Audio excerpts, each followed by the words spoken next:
भैया दूज व्रत कथा।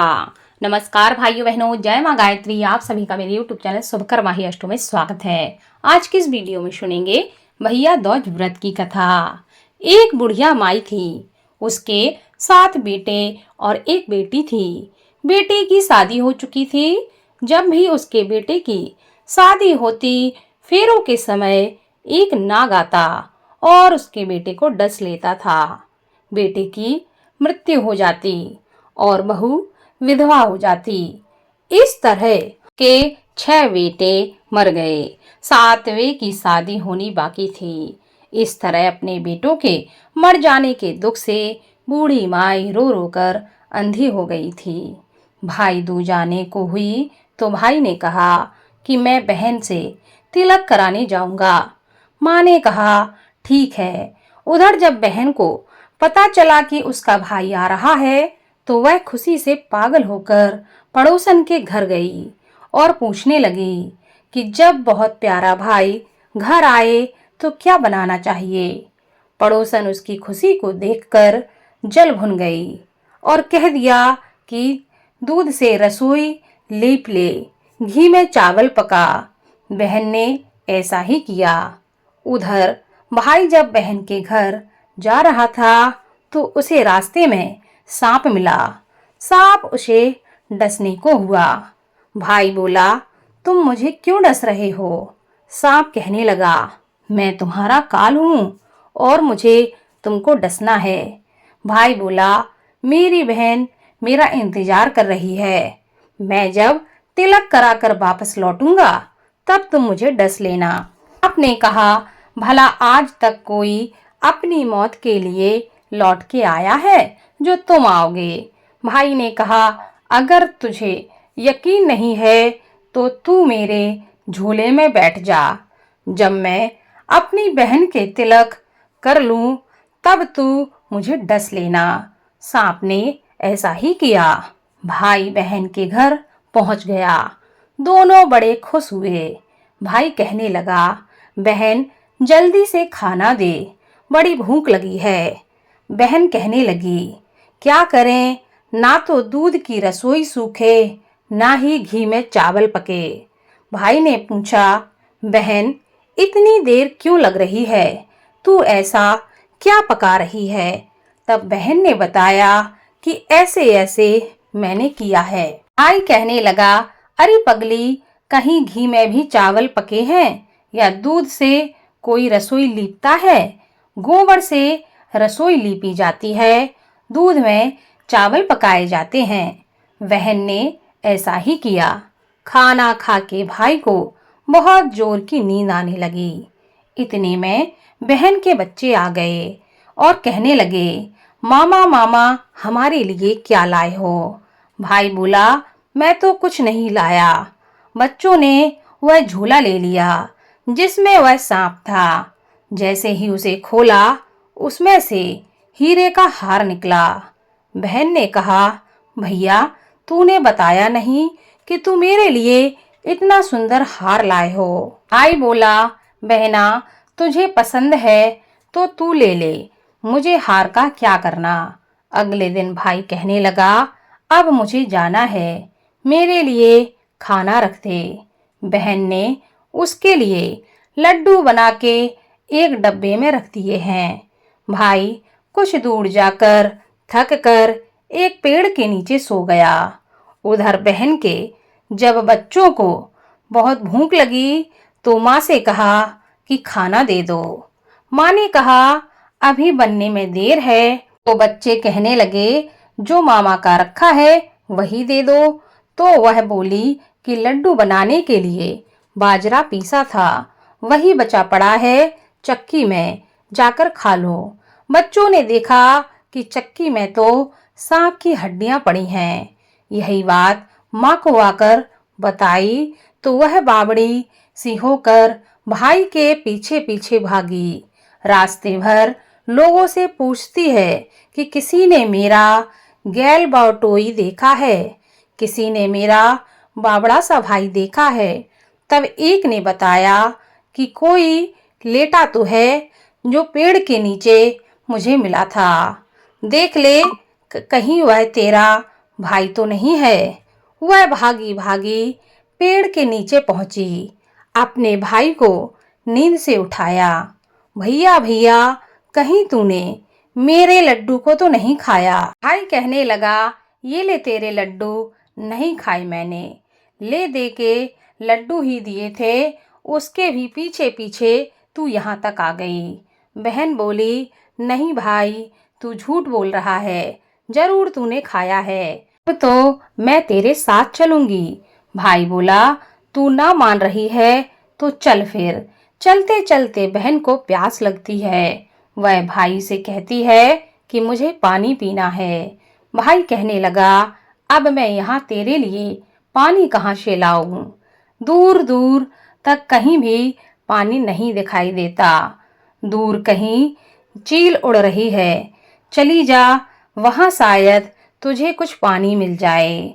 तब बहन वहां गई और पानी पीकर जब लौट रही थी तो रास्ते में देखती है कि एक जगह जमीन में 6 सिलाएं गड़ी हैं और एक बिना गड़े रखी हुई थी। उसने एक बुढ़िया से पूछा कि ये सिलाएं कैसी हैं। उस बुढ़िया ने बताया कि एक बुढ़िया, उसके 7 बेटे थे। 6 बेटे तो शादी के मंडप में ही मर चुके हैं, तो उसके नाम की ये सिलाएं हैं, जमीन में गड़ी हैं। अभी तक 7वें की शादी होनी बाकी है। जब उसकी शादी होगी तो वह भी मंडप में ही मर जाएगा। तब यह 7वीं सिला भी जमीन में गड़ जाएगी। यह सुनकर बहन समझ गई कि ये सिलाएं किसी और की नहीं बल्कि उसके भाइयों के नाम की हैं।